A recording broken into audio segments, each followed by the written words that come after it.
ನಮಸ್ಕಾರ ಸ್ನೇಹಿತರೆ, ನಾನು ಇವತ್ತು ಕಿಡ್ನಿ ಬಗ್ಗೆ ಮಾತನಾಡಕ್ಕಂತ ಬಂದಿದ್ದೀನಿ. ನಮ್ಮ ದೇಹದಲ್ಲಿ ಪ್ರತಿದಿನ ಸಾವಿರಾರು ಕೆಲಸಗಳು ನಡೆಯುತ್ತಿರುತ್ತವೆ. ನಾವು ತಿನ್ನುವ ಆಹಾರದಿಂದ ಎನರ್ಜಿ ಸಿಗುತ್ತದೆ ಮತ್ತು ನಮ್ಮ ಬ್ಲಡ್ನಲ್ಲಿ ನ್ಯೂಟ್ರಿಯೆಂಟ್ಸ್ ದೇಹದ ವಿವಿಧ ಭಾಗಗಳಿಗೆ ಹೋಗುತ್ತವೆ. ಅದೇ ಸಮಯದಲ್ಲಿ ದೇಹದಲ್ಲಿ ಕೆಲವು ವೇಸ್ಟ್ ಪ್ರಾಡಕ್ಟ್ಸ್ ಕೂಡ ಉತ್ಪತ್ತಿಯಾಗುತ್ತವೆ.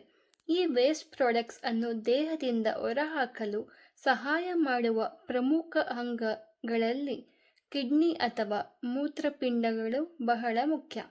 ಆದರೆ ಒಂದು ಪ್ರಶ್ನೆ, ಕಿಡ್ನಿ ಅಂದರೆ ಕೇವಲ ಯೂರಿನ್ ತಯಾರಿಸುವ ಅಂಗವೇ? ಖಂಡಿತವಾಗಿಯೂ ಅಲ್ಲ. ಕಿಡ್ನಿ ನಮ್ಮ ಬ್ಲಡ್ ಅನ್ನು ಫಿಲ್ಟರ್ ಮಾಡುತ್ತೆ, ದೇಹದಲ್ಲಿರುವ ನೀರು ಮತ್ತು ಎಲೆಕ್ಟ್ರೋಲೈಟ್ಸ್ ಅನ್ನು ಬ್ಯಾಲೆನ್ಸ್ ಮಾಡುತ್ತೆ, ಬ್ಲಡ್ ಪ್ರೆಷರ್ ರೆಗ್ಯುಲೇಷನ್ಗೆ ಸಹಾಯ ಮಾಡುತ್ತೆ ಮತ್ತು ರೆಡ್ ಬ್ಲಡ್ ಸೆಲ್ಸ್ ಪ್ರೊಡಕ್ಷನ್ಸ್ಗಳಿಗೂ ಪ್ರಮುಖ ಪಾತ್ರ ವಹಿಸುತ್ತದೆ. ಹಾಗಾದರೆ ನಮ್ಮ ಕಿಡ್ನಿ ಹೇಗಿರುತ್ತೆ ಗೊತ್ತಾ?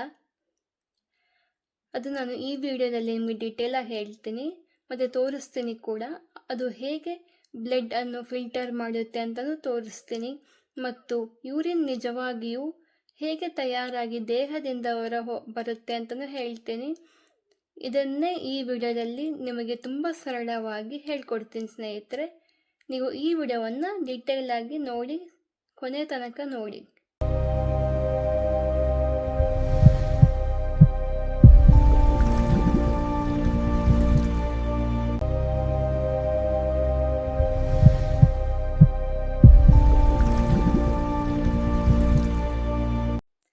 ಫಸ್ಟ್ ಆಫ್ ಆಲ್, ಕಿಡ್ನಿ ಎಲ್ಲಿರುತ್ತೆ ಅಂತ ಹೇಳ್ತೇನೆ. ಸಾಮಾನ್ಯವಾಗಿ ನಮ್ಮ ದೇಹದಲ್ಲಿ 2 ಕಿಡ್ನಿ ಇರುತ್ತವೆ.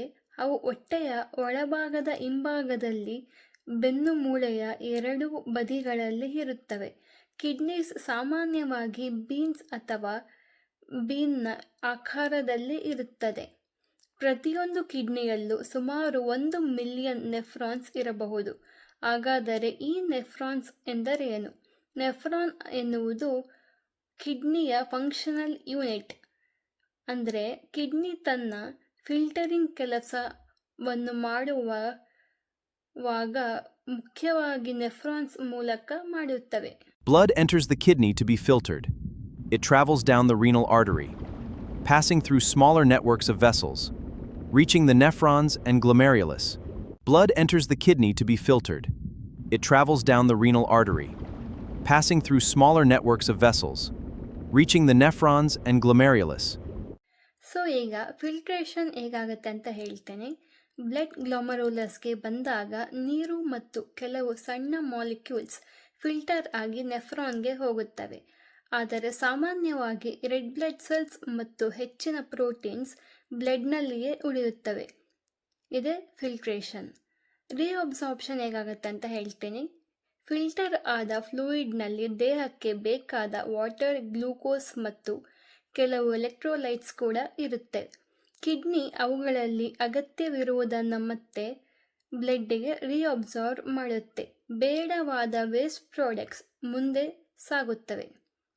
ಕೊನೆಯಲ್ಲಿ urine, nephron collecting duct, renal papillary, calyx, renal pelvis, ureter, urinary bladder, urethra ಮತ್ತು ಆಚೆ ಹೋಗುತ್ತೆ.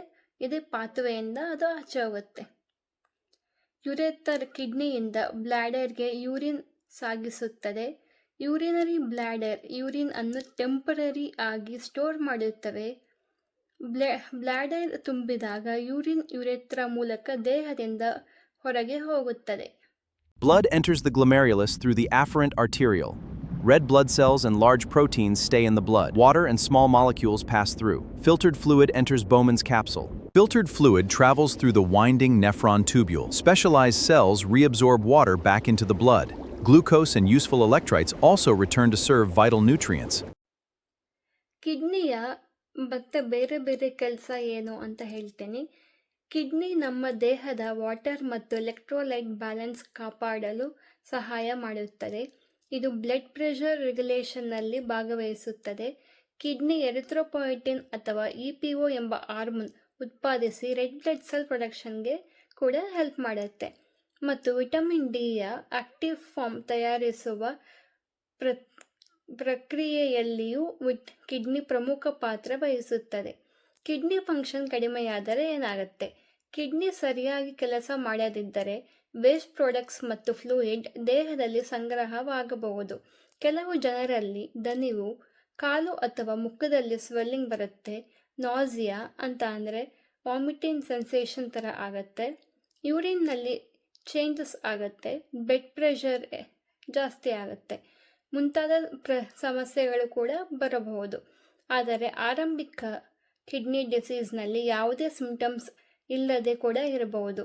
ಆದ್ದರಿಂದ ಡಯಾಬಿಟಿಸ್ ಅಥವಾ ಹೈ ಬ್ಲಡ್ ಪ್ರೆಷರ್ ಇರುವವರು ಮತ್ತು ಕಿಡ್ನಿ ಡಿಸೀಸ್ಗೆ ರಿಸ್ಕ್ ಇರುವವರು ಡಾಕ್ಟರ್ ಸಲಹೆಯಂತೆ ರೆಗ್ಯುಲರ್ ಚೆಕಪ್ ಮಾಡಿಸಿಕೊಳ್ಳಬೇಕು. ಇದು ತುಂಬ important. Urine formation begins in the nephron, flowing through the collecting duct. It enters the renal pelvis, then moves down the ureter.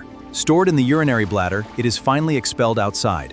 When drinking lots of water, the kidney reabsorbs less.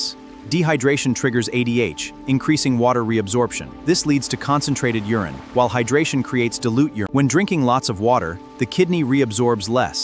Dehydration triggers ADH, increasing water reabsorption. This leads to concentrated urine, while hydration creates dilute urine. Your kidneys maintain vital electrolyte balance, keeping what the body needs and removing excess. This balance powers your nerves, triggers muscle contractions, and keeps your heart beating. Your kidneys maintain vital electrolyte balance, keeping what the body needs and removing excess. This balance powers your nerves, triggers muscle contractions, and keeps your heart beating. Your kidneys do more than just filter blood. They release renin to balance your system. This causes blood vessels to constrict, directly regulating your blood pressure. Beyond filtering, kidneys drive red blood cell production. They release a hormone called EPO. This travels to the bone marrow, stimulating the production of more red blood cells, which kidneys play a vital role in activating vitamin D. They convert it into its active form. This allows your body to absorb calcium, depositing it directly into your bones, keeping your skeleton strong and healthy. We use several tests to check your kidney health. A blood sample measures creatinine levels, while a urine test checks for protein or albumin. Your EGFR is calculated on screen. Followed. Healthy kidneys filter waste. Damaged ones let toxins build up. It causes swollen feet, extreme fatigue, constant nausea, changes in urination, and high blood pressure. So ಹಾಗಾಗಿ kidney ನಮ್ಮ ದೇಹದ ಒಂದು ತುಂಬ important organ ಆಗಿರುತ್ತದೆ. Blood filter ಮಾಡುವುದು, waste ಹೊರಹಾಕುವುದು, water ಮತ್ತು electrolytes balance ಮಾಡುವುದು, blood pressure ಮತ್ತು ರೆಡ್ ಬ್ಲಡ್ ಸೆಲ್ಸ್ ಪ್ರೊಡಕ್ಷನ್ಸ್ನಲ್ಲಿ ಸಹಾಯ ಮಾಡುವುದು, ಇವೆಲ್ಲವೂ ಕಿಡ್ನಿಯ ಇಂಪಾರ್ಟೆಂಟ್ ಕೆಲಸಗಳು. ನಮ್ಮ ಆರೋಗ್ಯಕ್ಕಾಗಿ ಕಿಡ್ನಿ ಅನ್ನು ಕಾಪಾಡಿಕೊಳ್ಳಬೇಕಾಗುತ್ತದೆ. ಈ ವಿಡಿಯೋ ನಿಮಗೆ ಉಪಯುಕ್ತ ಆಗಿದ್ದರೆ ಲೈಕ್, ಶೇರ್ ಮತ್ತು ಸಬ್ಸ್ಕ್ರೈಬ್ ಮಾಡಿ. ಇದೇ ಥರ ಹೆಲ್ತ್ ಇನ್ಫಾರ್ಮೇಷನ್ ನಾನು ಈ ಚಾನಲಲ್ಲಿ ನಿಮಗೆ ಕೊಡ್ತೀನಿ.